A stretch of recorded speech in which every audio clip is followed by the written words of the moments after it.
안녕하세요. 성도님들의 평안이 있기를 축원합니다. 아멘. 오늘 성경 말씀은 가장 인기개발 내용은 어떤 내용이냐면요. 우리가 알거니와 하나님을 사랑하는 자, 곧 그 뜻대로 부르심을 입은 자에게는 모든 것이 합력하여 선을 이루리라. 아멘.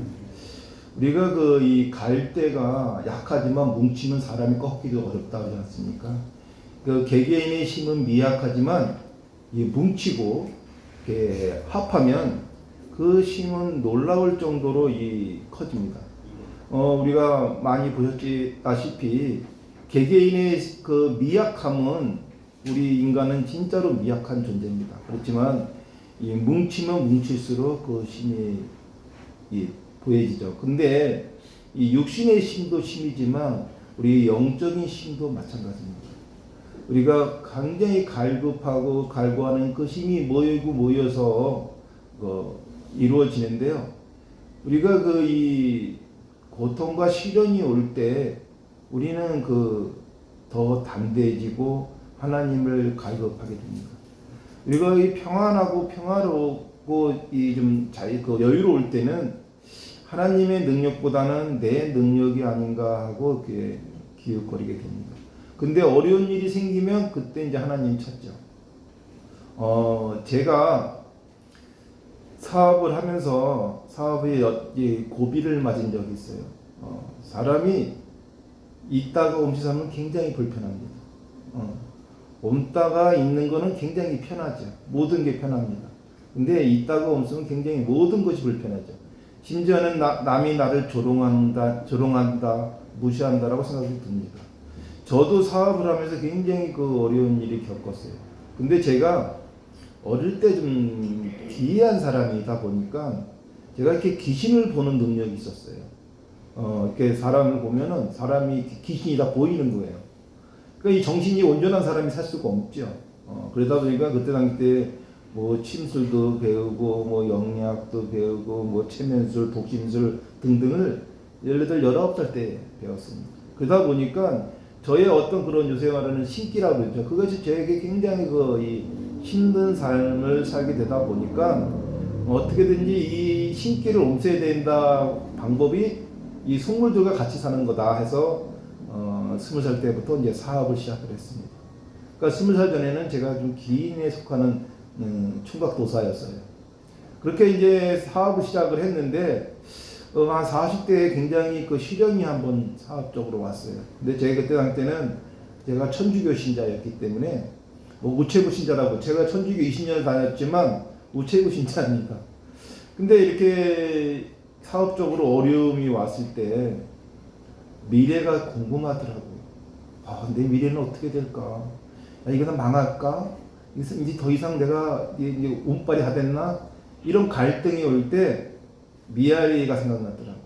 거기 점집들이 쫙 있잖아요.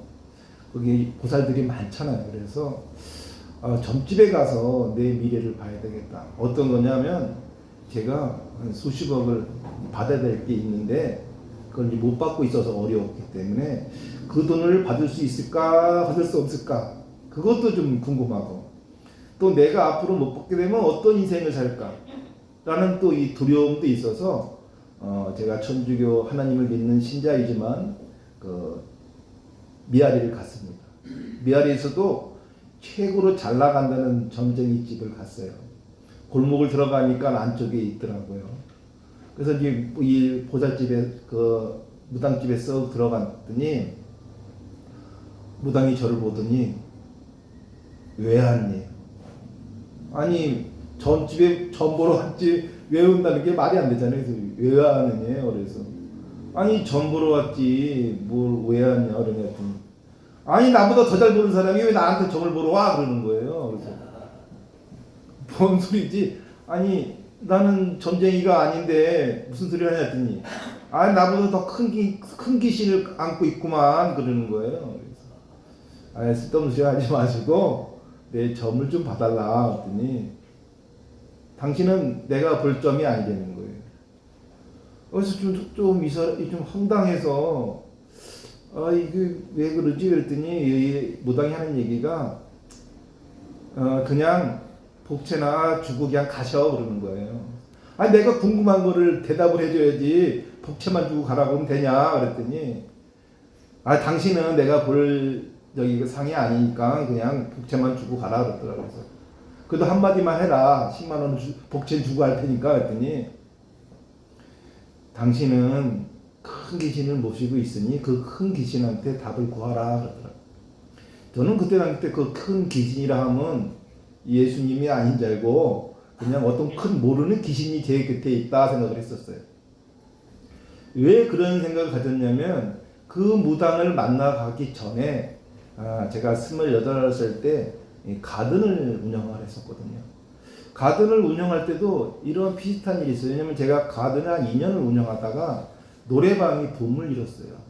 노래방이 이 전국적인 붐을 일어나니까 노래방으로 막 돈을 버니까 이 갈비 해봤자 뭐 갈비가 질기네 맛이 있네 없네 비싸네 싸네 그리고 매 사장이지만 불판 닦는 일이 지겨워서 노래방 해야 되는데 이 가든이 안 팔리는 거예요. 그래서 가든이 하도 안 팔려서 고민하고 있는데 제가 이 굿하는 걸 굉장히 싫어합니다. 근데 어느 날 이렇게 고기를 사갖고 가든으로 오고 있는데 둥둥둥둥둥둥 굿소리가 나는 거예요.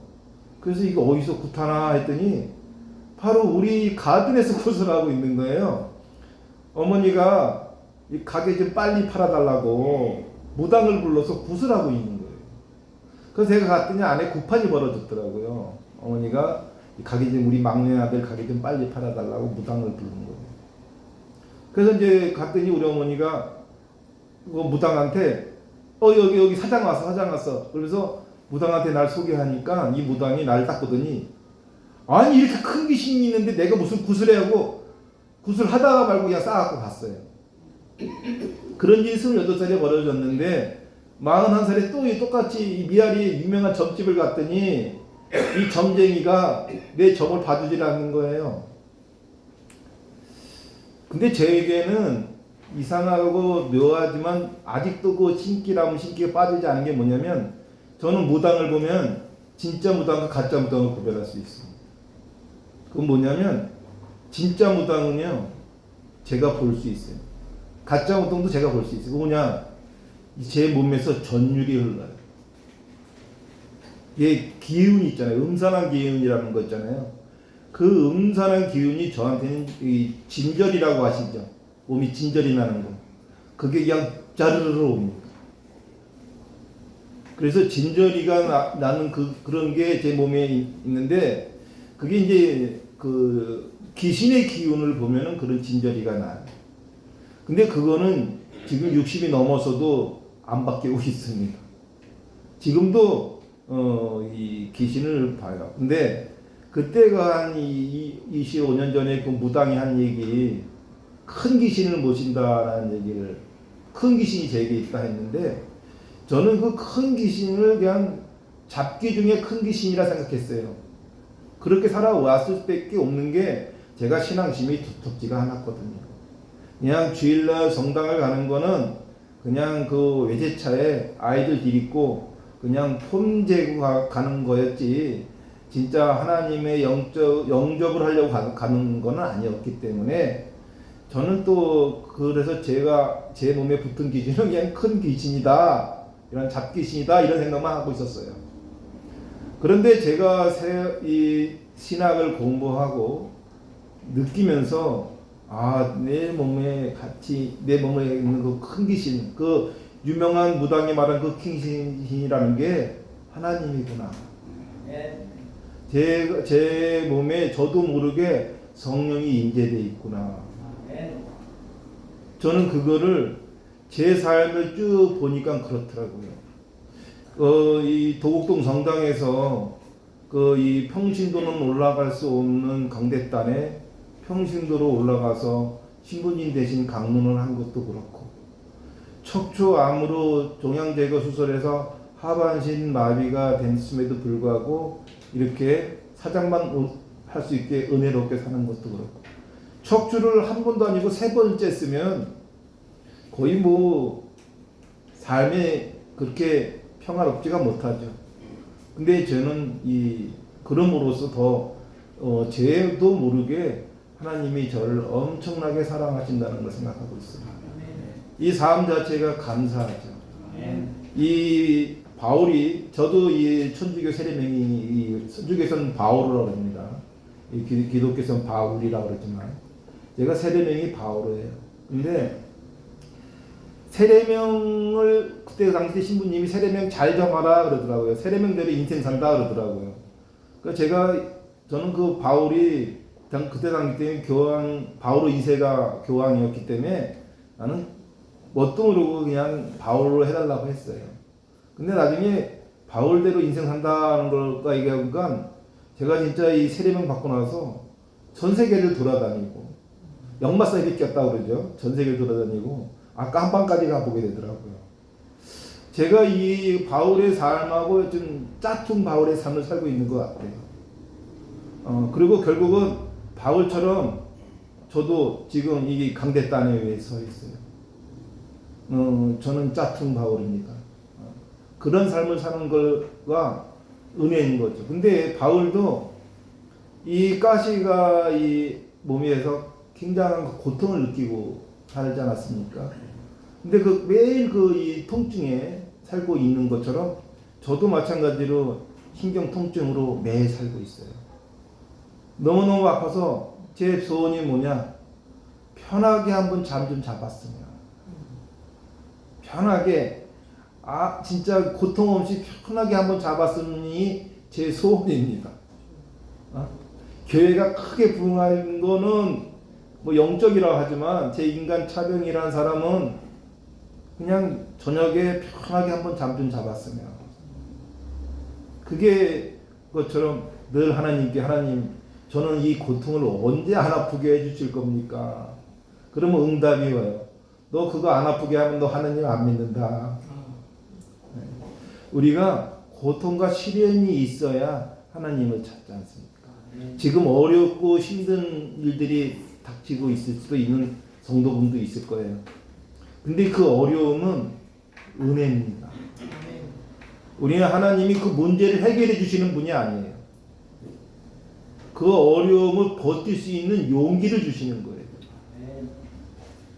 하나님이 내 문제를 해결해 줄 거다라는 게 아니라 그 어려움을 버틸 수 있는 힘을 주시는 거예요.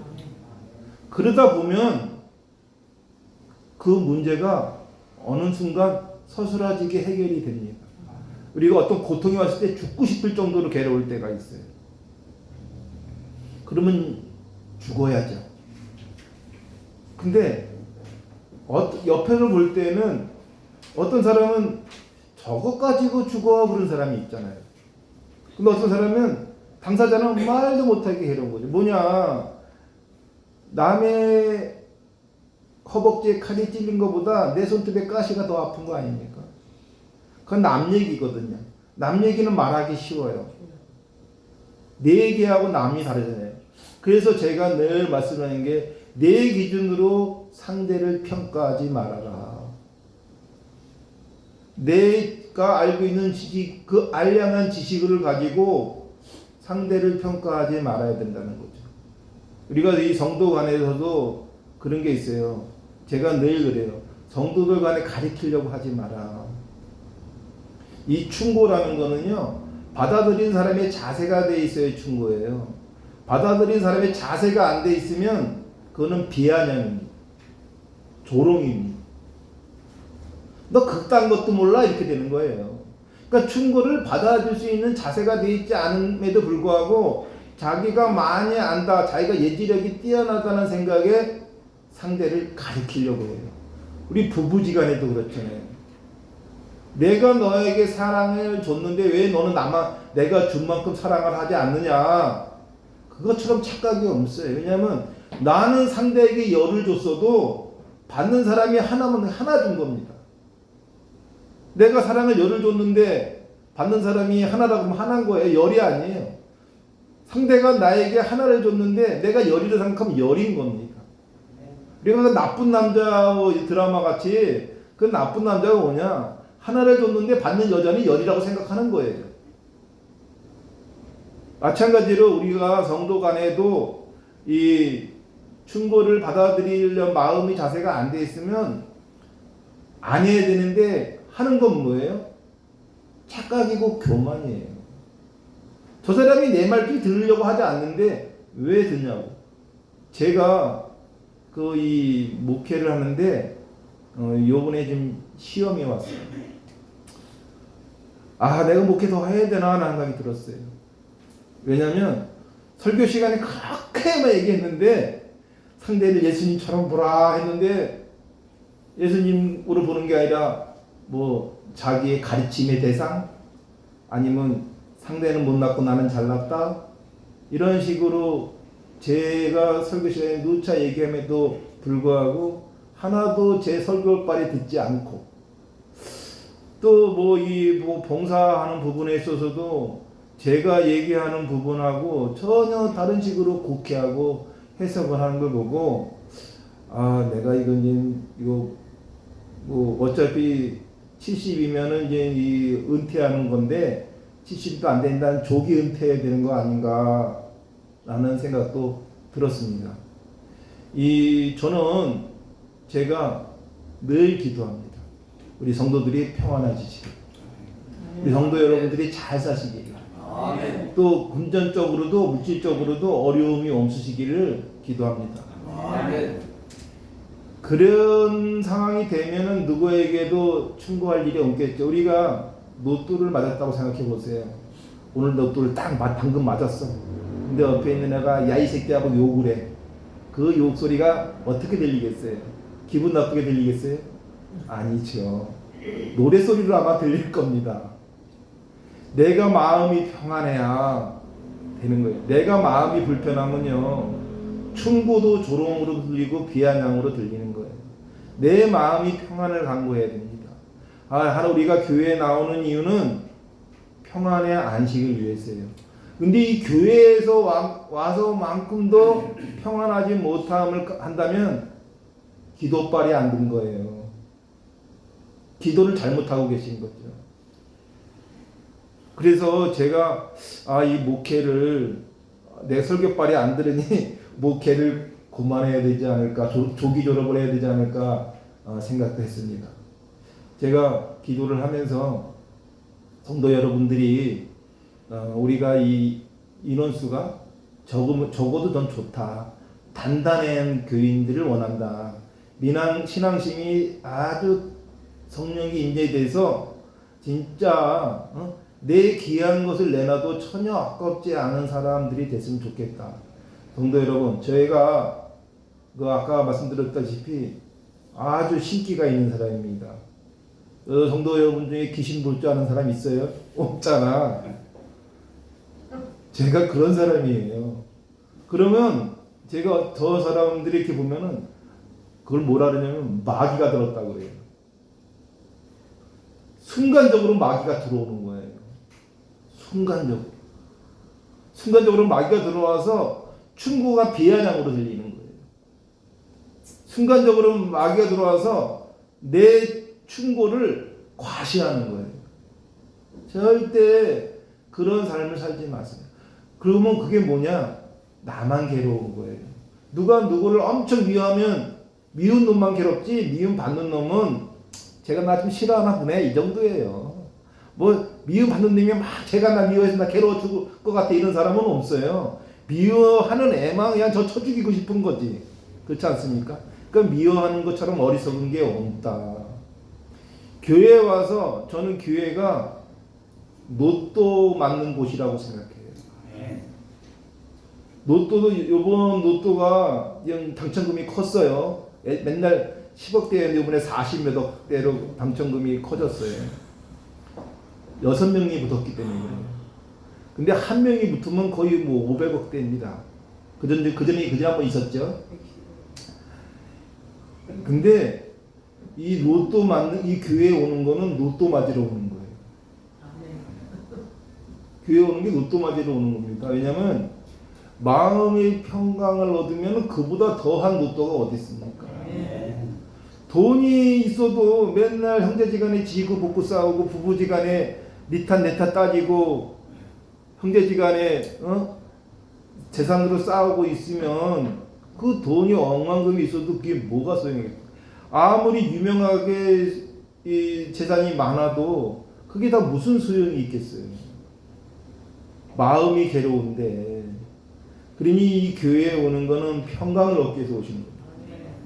그러니까 이 평강을 얻기 위해 온 교회에서 우리가 모든 것을 내려놓을 때, 모든 것을 내 학식, 내 지식, 내 위치, 직책 이런 거 모든 거 내려놔야 돼요. 제가 이 교회 목사인데 제가 뭐라 그럽니까? 저는 안내원이라 그랬지 사람들이 나를 목사라 하지 제 자신은 안내원이라고 생각해요. 우리 교회의 권사, 장로, 뭐 개분들도 마찬가지예요. 이거 뭐 가르치려고 하고 내가 그래도 교회 생활을 몇 년을 했는데 이런 분들 특히 이제 이런 분들 있죠. 모태신앙, 나 모태신앙이야 하는 사람들. 말씀으로 믿음을 이루어지는 게 아니에요. 행동으로 믿음이 실현되는 겁니다. 행동은 이 일반인과 다름없이 살면서 직책은 장로고 권사고 집사면 뭐합니까? 어? 그 누가 정해준 거예요? 사람이 정해준 거잖아. 하나님이 내려줬다고 볼 수 있어요? 하나님이 내려준 장로고 집사하고 권사면 믿음의 행동이 달라야죠. 그게 그렇지 않으면은 그건 사람이 준 직책이에요. 하나님이 내린 직책이 아니고. 하나님이 우리가 이 예수님께서 우리 개개인이 다 성전이라 했잖아요. 저 사람이 못돼 처먹었다. 이거는 내 기준입니다. 저 사람한테 배울 게 없어. 이것도 내 기준이에요. 하나님이 기준이 아니잖아요. 내 기준으로 저거는 깜냥도 안 되는 게 저거는 못났고 잘났고 우리가 잘났고 못났고 뭡니까? 이 가죽 해골 바가지에 가죽이 어떻게 접혀져 있느냐에 따라서 예쁘고 못생긴 거 아닙니까? 해골은 똑같잖아요. 거기에다가 가죽이 어떻게 접혀져 있으면 쌍꺼풀이 진 거고 들찢어졌으면 눈이 조그만 거고 본체는 똑같다는 거죠. 그러니까 보이는 게 다 진실이 아니에요. 근데 이 보인 거 가지고 해요. 제가 그 과거에 사채업을 했다니까 저 차목사가 돈 좀 있겠지. 저 돈 없다고 몇 번이나 얘기해요. 네? 저 돈 없어요. 목회자가 무슨 돈이 있어. 근데 자꾸 돈 있다 그래. 근데 나보다 없는 사람은 있죠. 자꾸 내가 내셀 만한 재산이 있는 사람도 아니야. 네? 위를 보면 한없이 높고 아래를 보면 또 하나씩 낮은 게 인간사 아니에요. 제가 중증 장애인인데 저보다 심한 장애인도 많잖아. 그걸 저보러 멀쩡하다고 얘기하면 되겠어요, 안 되겠어요? 저보다 심한 장애인은 많지만 저를 멀쩡하다 할 수 없듯이 이 재산이 많고 적음도 그닥 중요한 것도 아닌 게 잠시 내 명의로 있는 거잖아요. 아무리 재산이 많은 빌 게이츠도 스티븐 잡스도 어떻게 했어요? 스티븐 잡스 갈 때 재산 가지고 갔나요? 자기가 입던 빤스도 못 가져갔어요. 잠시 그 사람 명의였던 거지. 그렇죠? 저도 마찬가지고 성도 여러분들도 마찬가지예요. 그럼 뭐냐? 평안입니다. 평강이에요. 그거 말고는 없는 거예요. 돈이 있으면 좀 편안해요. 근데 편안이 평강을 주지는 않아요. 그리고 이 편안한 거는요 잠시예요. 평강은요 영원한 겁니다. 성령이 임재돼서 평강을 가지게 되면 어떠한 어려움도 담대해질 수 있고요. 어떠한 시련도 그닥 버틸 수 있는 힘이 내 안에 잠재된다는 거죠. 그러니 돈 있고 없고의 겉본을 보고 평가하지 마시고 내가 저들보다 더 담대해지리라. 무엇 때문에? 성령이 임재해서. 그 성령의 임재함은 교회에서 함께 오늘 성경 말씀대로 함께 협력했을 때 이루어지는 겁니다. 협력하지 않고 지잘난 맛에 살면은 멸망의 길로 가는 거예요. 군뱅이도 고르는 재주가 있어요. 저 사람이 지금은 나에게 도움을 안 줄 것 같지만 도움을 주는 경우를 저는 60평생 많이 봤어요. 깜냥도 안 되는 사람이 나를 잡아뜨리는 경우도 많이 봤어요. 대단한 사람이라고 생각했는데 대단치 않은 사람도 많이 봤어요. 우리가 인생을 40, 50, 60 넘어가면은 어느 정도 그런 걸 봅니다. 근데 70이 되면 어떻게 돼요? 고의잖아요. 70이 되면 길바닥에서 오줌을 싸도 흉이 안 된다라고 그랬어요. 이라크에서는 70이 되면 사람을 죽여도 사형을 하지 않습니다. 왜? 70이 된 사람이 사람을 죽이면 그 죽은 놈은 죽이짓을 했다라고 합니다. 죽이짓을 해서 죽는다. 그래서 후세인을 생일 하루 전날 사형시킨 겁니다. 그 나라 법은 70이 넘으면 못 죽이니까. 그게 뭐냐? 그 나라의 룰인 거잖아요. 우리나라는 미국 같은 경우에는 80을 먹어도 징역 200년 때립니다. 네. 그 200년 살지도 않을 건데 200년을 때려요. 그쵸? 우리가 삶에 있어서 크다 그렇게 녹록하다고 생각하는 것이 나중에 보면 별거 아닌데 제가 그래요. 제가 이 성령이 확실하게 임재된 사람이라 아마 제가 이 다리가 더 마비가 진행되고 있어요. 척추가 하반신 마비돼서 점점 진행되고 있어요. 지금은 제가 지팡이 2개지만 아마 몇 년에 휠체어만 타고 다닐 거예요. 저는 그걸 알고 있어요. 그렇다고 두려워하지 않아요. 그런 대로 사는 거예요. 저는 그게 담대해지는 겁니다. 제가 사업을 하는데 이거 망할까 안 망할까, 이거 잘 될까 안 될까 걱정하는 순간 망합니다. 이 교회에 와서 은혜 받을까 안 받을까, 은혜 갈 수가 없어요. 이 교회에 오면, 세몬교회에 오면 새 몸입니다. 새로운 몸이 되는 거예요. 새로운 몸은 뭐로 되냐? 영으로 되는 겁니다. 우리가 제 다리가 왜 마비됐어요? 내가 멀쩡한데 다리가 명령을 못 받고 있는 거예요. 그래서 마비인 거잖아. 다리로 내려가는 신경이 없는 게 아니에요. 내려가는 명령을 못 받는 신경이 죽은 거라는 거죠. 믿음이 실천되지 않는 믿음은 영이 없는 믿음이에요. 실천하지 않는 믿음을 믿음이라 할 필요가 없는 거죠. 우리가 잘 살라는 거는 잘 산다는 믿음이 확실해야 돼. 하나님이 내 옆에 항상 같이 있다는 거는 확신이 있어야 돼요. 저는 그 확신이 있어요. 그래서 어떤 어려움도 까짓 거로 생각해요. 그리고 항상 제 혈액이 나옵니다. 생각하면 바로 실천합니다. 왜? 되고 안 되고를 걱정 안 해요. 되고 안 되고는 내 뜻이 아니라 하나님 뜻이라는 거죠.